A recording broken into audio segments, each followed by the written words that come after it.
Salutations and greetings. How's everybody doing today? This is my favorite time of the year.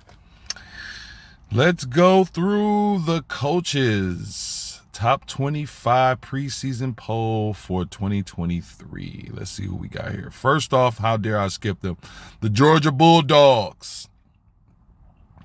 Undefeated last year's national championship. I think they smacked TCU 63-5, some ignorant shit like that. I'm hoping this coming year, 2024, that we have a competitive championship game, because I think, if I'm not mistaken, like the last few years have been like bash. It's just been bad.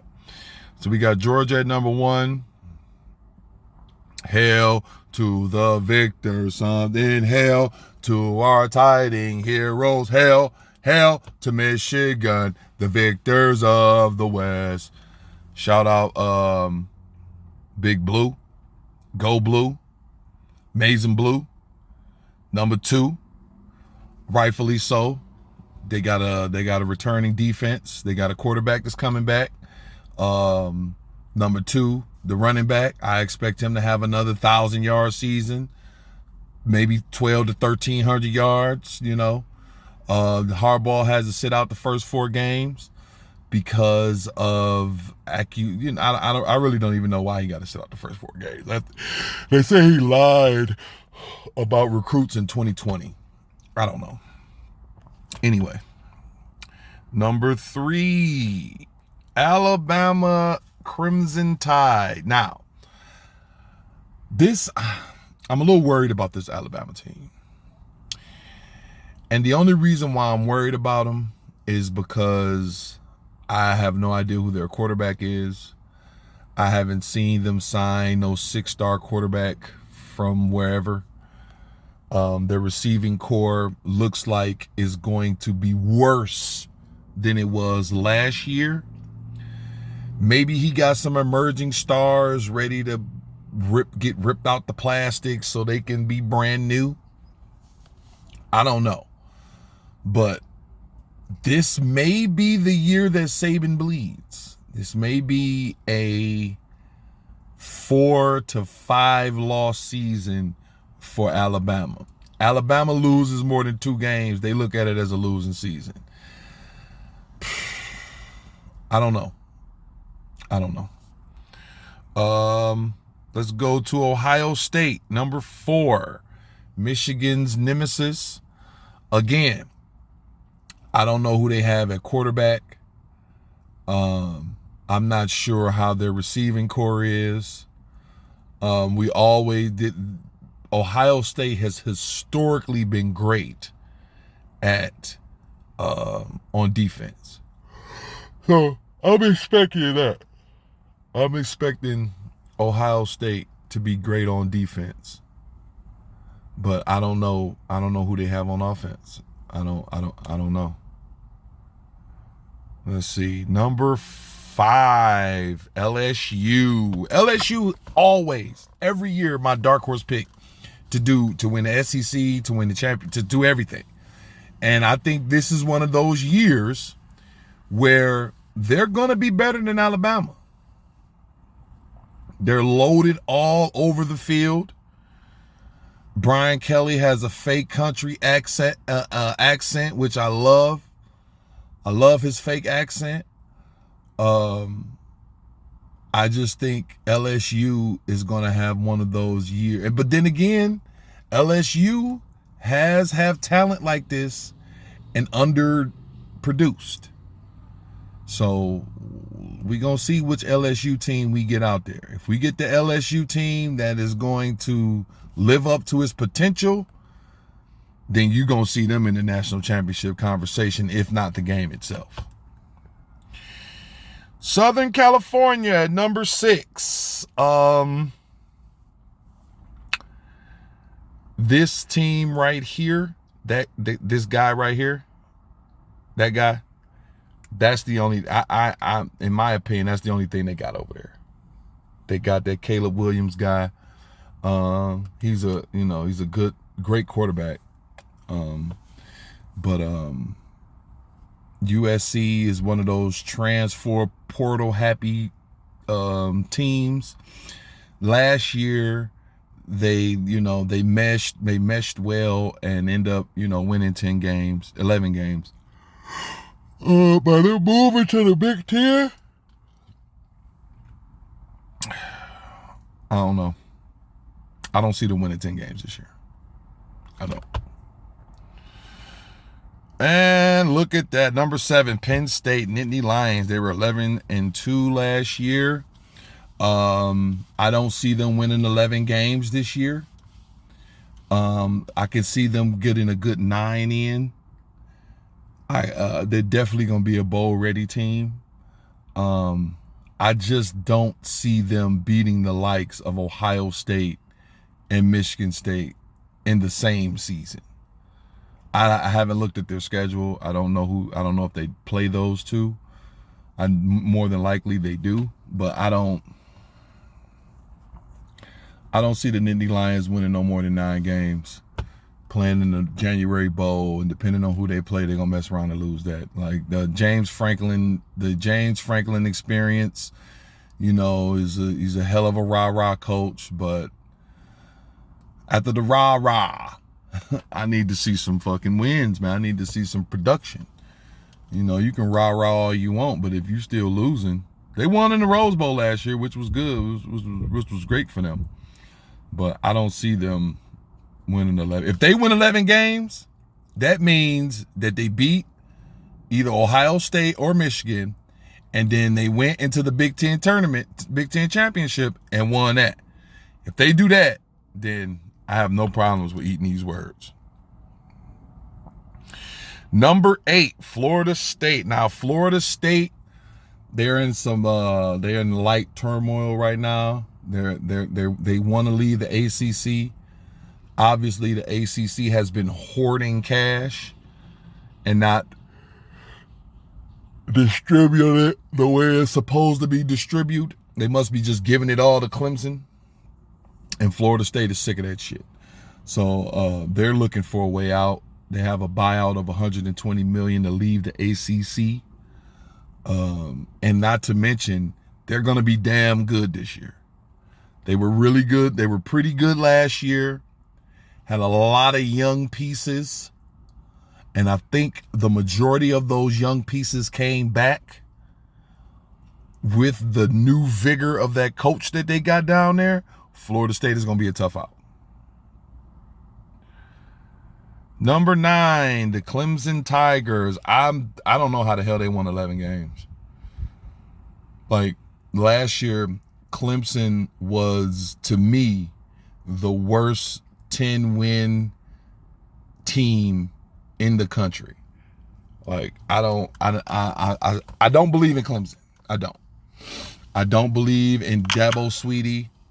Clemson always has a formidable defense, but I don't believe in the product that they're going to put on the floor. They're going to put on the field offensively. I don't believe in that DJ guy. I don't even believe in the Trevor Lawrence, the Trevor Lawrence twin that they have down there. I don't believe in them. I don't believe in Clemson. I don't see Clemson winning more than 9 games. I see Clemson losing to teams like Wake Forest or Florida State gonna smack them. I don't see them beating Florida State. If they play them twice, they're gonna lose twice. Wake Forest gonna beat that ass. I want to say Boston College. I really like Boston College, but it's not going. Nah, Boston College ain't making no noise. But yeah, I don't see Clemson winning 11 games. Number 10, Tennessee Vols. Last year was an overachieving year. They only lost 2 games last year. They beat Alabama at home. Probably going to do it again. They going to go into Alabama. Probably going to do it again. We going to look up this year and Alabama going to be 5-4. Or fuck around or after 9 games, 6-3. We're gonna look up and be looking. We're gonna look at Alabama in a whole different light after this year. This year is going to, and I hate that I'm talking about Tennessee and end up talking about Alabama, but I'm saying all that to say, if Tennessee plays them again at Alabama, at Tennessee, wherever they play, Tennessee is going to win that game. Tennessee's most definitely going to win that game. Let's see what we got here. Number 11, the Washington Huskies. A new addition to the Big Ten. Washington decided to leave tradition and heritage at home, and they decided to bank on stability. And that's one of the reasons why they left the Pac-12 and went to the Big Ten. I hear that they went to the Big Ten for less money. So, for example, if Michigan is supposed to make $65 million off of the TV deal, Oregon and Washington, they're only going to get $37.5 million, and they have to use that $37.5 million for travel, other teams, the non-rev teams. They got, but sometimes you got to make a decision that's best for your program. And I guess this decision is the best thing for their program. Texas Longhorns, number 12. I think that they're going to surprise a lot of people this year. I think this is going to be their first year in the SEC. We're going to see how good Texas really is. When they go up against teams like Ole Miss, Arkansas, Auburn, Kentucky, if they can beat those core teams in the SEC, I ain't talking about the big dogs like Georgia, LSU, and Alabama. Of course, if they beat them, then they're gonna be looked at it in a certain way. But I'm talking about those core teams. If they can get quality wins against the core teams in the SEC, then I think that we'll be looking at Texas in the. I think that program will be turning the corner and going back to those days of Vince Young when they were winning national championships and things of that nature.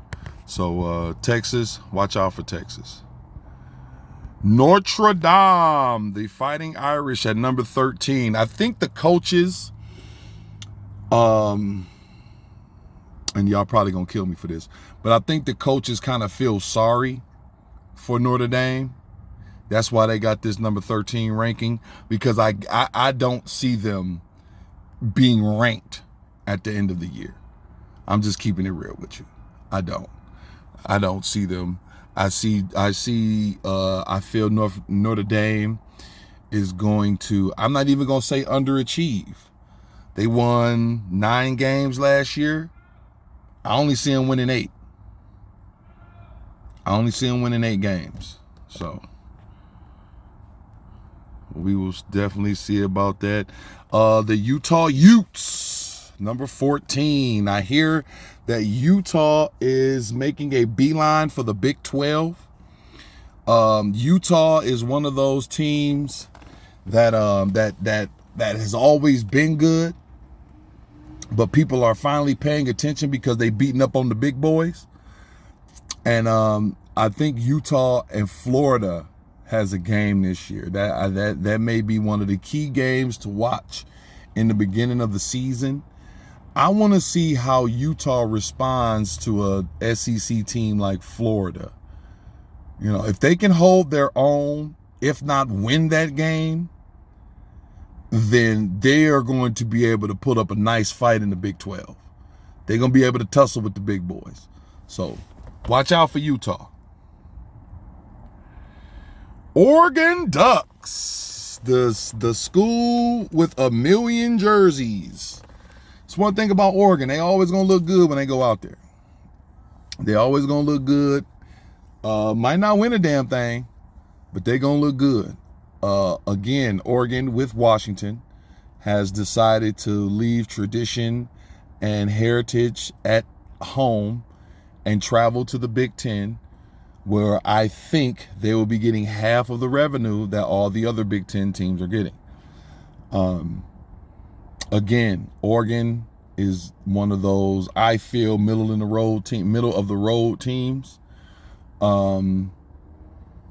Their season can go, if it goes this way, then we're talking national championship, national playoffs, national championship game, things of that nature. If it goes this way, then we're talking 6-7 win season, 8 win season, bowl game, just a middle of the road, mediocre type of year.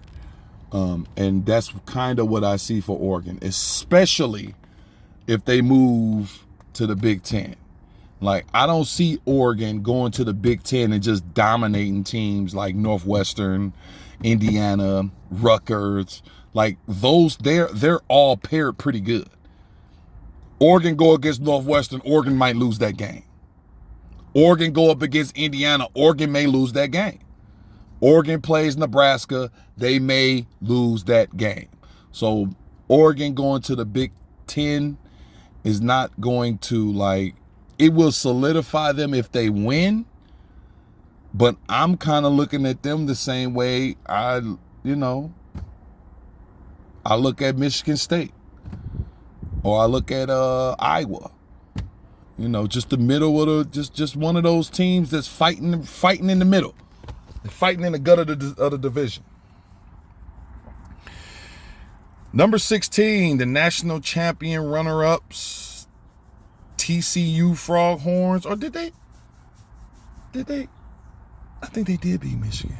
Yeah, TCU. Another overachieving team. A team of fortune.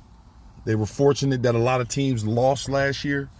That prompt them and pushed them into the playoffs, and then they mess around and beat Michigan because, for whatever reason, all Michigan has to do is beat Ohio State, win the Big Ten, get invited to the playoffs, and once they get to the playoffs, that's like their national championship game. Like, Michigan has went to the playoffs, I think 2 years for sure, and got smacked. It was not a competitive game at all. So I kind of see TCU, they're going to do their thing in the Big 12. The Big 12 is beefing up. They're going to do their thing in the Big 12, get to the Big 12 championship game. I don't know if they're going to win, depending on who they play, but I can see TCU back in the championship game. I can see TCU winning maybe 10, 11 games. And I think that'll be enough to get them into the Big Ten championship game, and possibly, depending on who they play in the playoffs. Kansas State Wildcats, another Big 12 team, another one of those middle of the gut teams, middle of the conference teams. They're gonna be battling it out with teams like TCU, Oklahoma State, so Oregon State, another school in the Pac-12 that's pretty much homeless. They have no conference. They are independent adjacent, if you will. Depending on whatever conference they go to. If they stay in the Pac-12, they can win that motherfucker. Because there's going to be a bunch of teams that they can beat in that motherfucker. If they decide to leave the Pac-12 and go to the Big 12 or the Mountain West, or Oregon State is one of those schools that's it's like a big mid-major. One of those schools that has traditional traditional college football funding, but they're not a national powerhouse. You know, they're like a MAC team with cash. Yeah, if you understand, if you can catch that, they're like a MAC team with cash. Oklahoma, number 19 at 6-7. No, Oklahoma must have revamped. Must got some guys over there. Their defense was decent.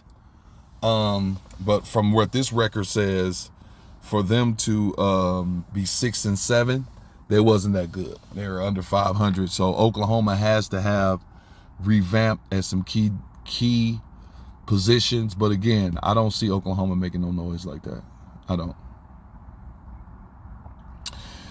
North Carolina Tar Heels. I hear that they kind of reloaded. I hear that North Carolina kind of reloaded.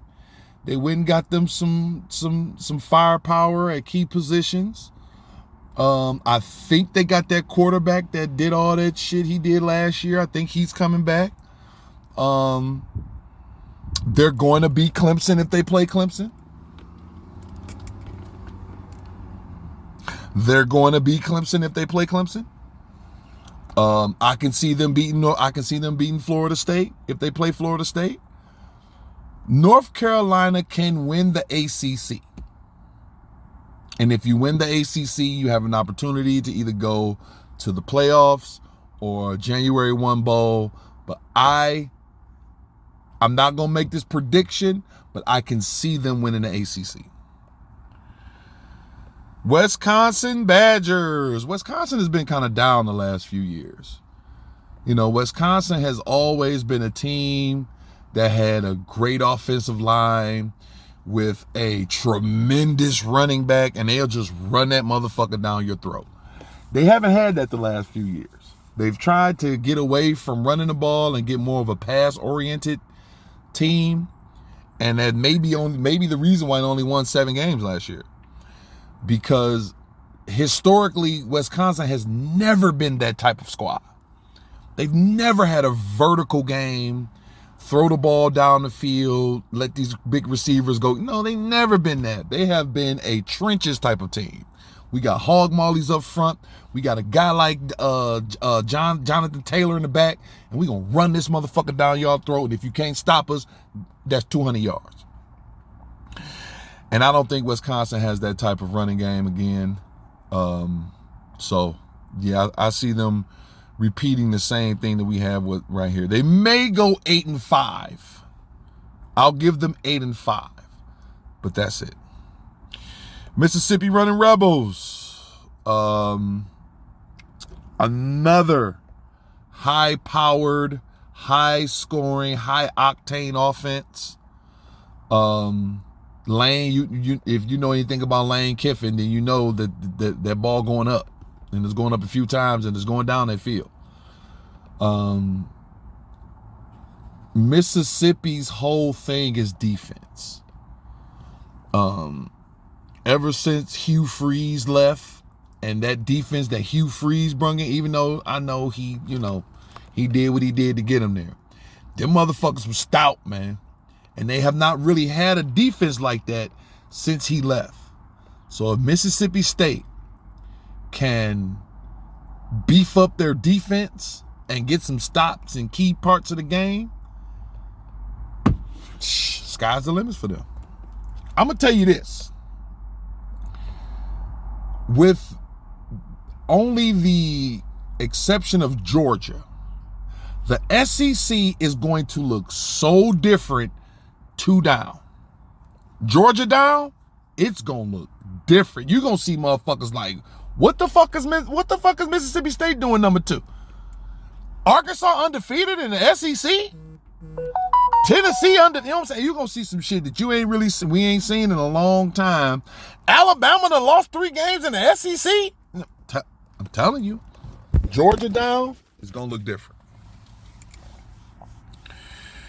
Let's see who we got here. Tulane, Green Wave. I'm going to keep it real with y'all. I don't know shit about Tulane. I ain't watched not a game of them guys. They 12-2, so they can't be that bad.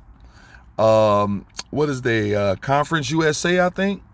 Yeah, I don't know nothing about them niggas. I'm gonna keep it real with you. Texas Tech, another middle of the road team. I don't see them making that much noise. You know, in that Big 12 conference, you don't necessarily got to play defense. You just got to outscore motherfuckers. And I know Texas Tech has the ability to score 50, but they not going to stop nobody from scoring 50. So, and coming in at number 25, the underachieving Texas A&M Aggies. This is another team. I think Texas A&M is going to come back this year with a chip on their shoulder. I think Texas A&M, because they had all of these 3, 4, 5-star players that transferred in, and they underachieved, buddy. 5 and 7, that is not a good year.